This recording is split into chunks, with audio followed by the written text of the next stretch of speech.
Assalamualaikum warahmatullahi wabarakatuh. Anak-anakku siswa kelas 9 SMP Muhammadiyah Jeddah yang berbahagia. Pada kesempatan kali ini saya akan menyampaikan materi IPS tentang perubahan sosial budaya.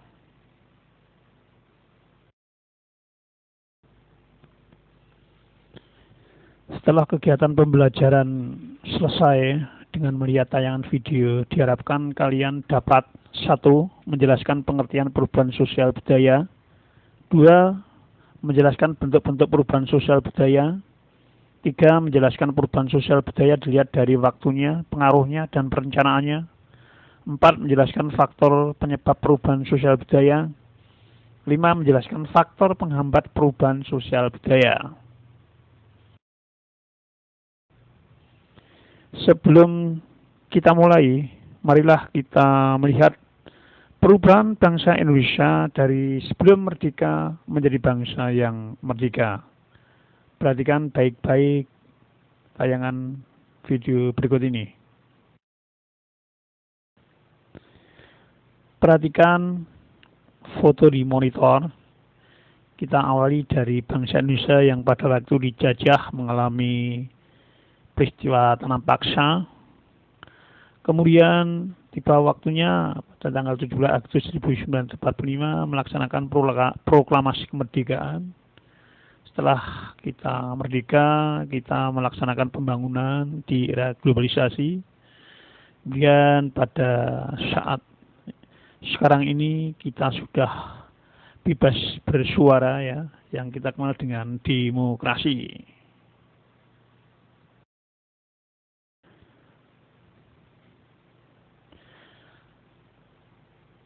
Kalian ketahui bahwa perubahan sosial budaya itu meliputi berbagai hal seperti cara berpikir, berperilaku, dan alat-alat.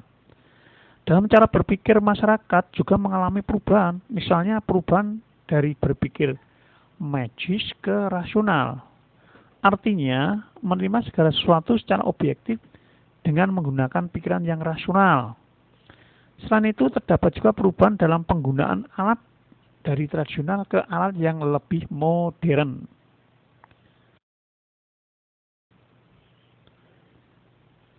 Baiklah, mari kita mulai dari yang pertama, yaitu bentuk-bentuk perubahan sosial. Bentuk-bentuk perubahan sosial itu dapat dilihat dari waktunya, kemudian pengaruhnya, dan yang ketiga yaitu perencanaannya.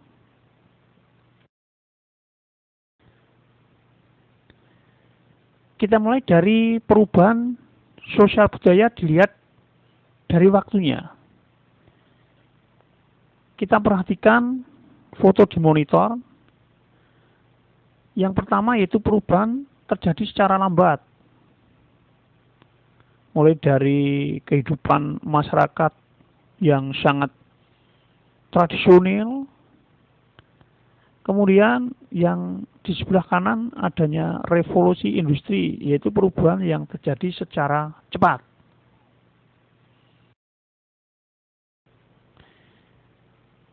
Apakah yang dimaksud dengan perubahan sosial secara lambat atau yang kita kenal dengan evolusi?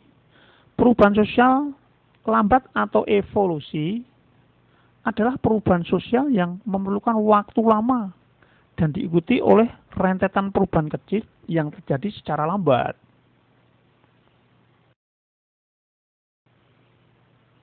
Sedangkan perubahan sosial cepat atau yang kita kenal dengan istilah revolusi adalah perubahan sosial yang berlangsung dalam waktu yang cepat dan hal-hal mendasar dalam masyarakat ikut mengalami perubahan.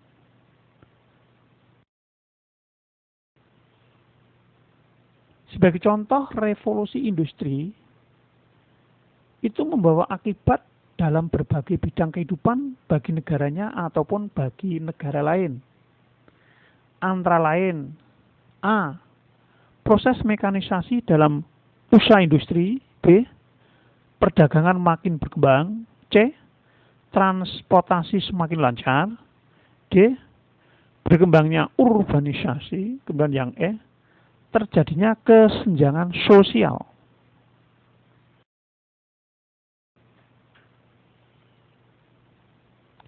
Baik, kita lanjut yang kedua, yaitu perubahan yang kita lihat dari pengaruhnya.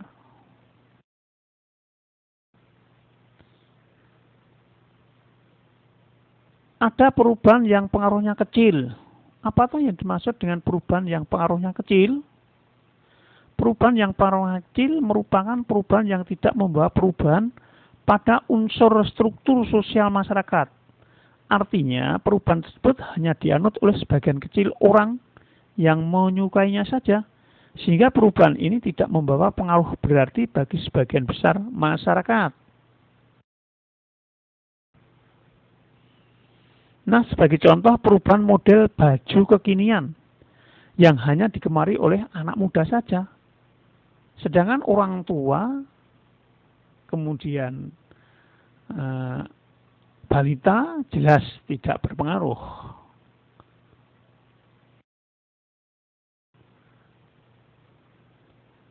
Sedangkan perubahan yang pengaruhnya besar, itu adalah perubahan yang membawa perubahan dalam sendi-sendi kehidupan dalam suatu masyarakat.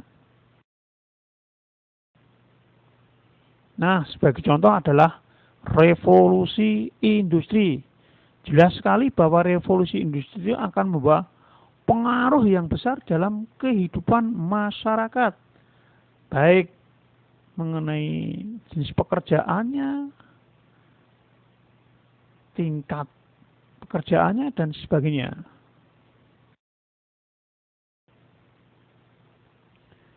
Yang ketiga, perubahan yang dilihat dari perencanaannya.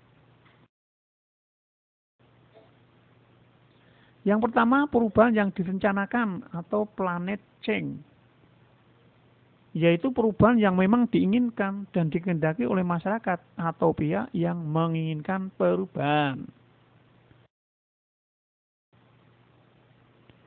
Misalnya pembangunan jalan tol, dan sebagainya. Sedangkan perubahan yang tidak direncanakan atau unplanned change itu adalah perubahan yang terjadi di luar jangkauan pengawasan masyarakat. Perubahan yang tidak direncanakan, misalnya bencana alam. Kita tahu bahwa adanya gempa bumi, letusan gunung api, tanah longsor, banjir, bandang, itu jelas tidak direncanakan. Manusia tidak merencanakan.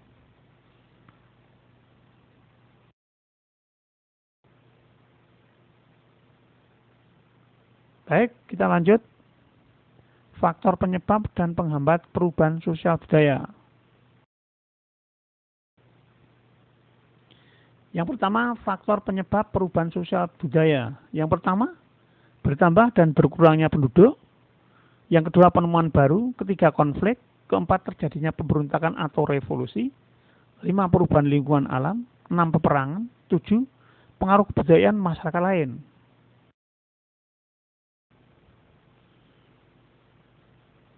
Kita simak foto atau gambar dalam monitor. Itu ada bertambahnya penduduk, berkurangnya penduduk karena kematian, adanya penemuan baru, terjadinya konflik atau terjadi pertentangan.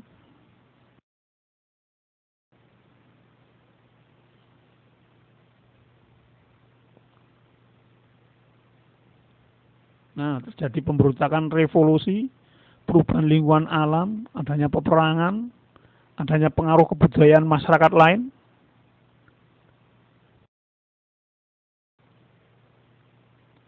Dan yang kedua yaitu faktor penghambat perubahan sosial. 1, kehidupan masyarakat yang terasing. 2, perkembangan ilmu pengetahuan yang terlambat. 3, sikap masyarakat yang tradisional. 4, adanya prasangka terhadap hal-hal baru atau asing. Dan yang kelima, adanya adat istiadat masyarakat. Kita lihat tayangan gambar di monitor. Di situ kehidupan masyarakat yang terasing, adanya perkembangan ilmu pengetahuan yang terlambat, sikap masyarakat yang tradisional, kemudian adanya adat istiadat suatu masyarakat yang terpencil, dan sebagainya. Nah, demikian anak-anak pelajaran kali ini. Kita akhiri. Assalamualaikum warahmatullahi wabarakatuh.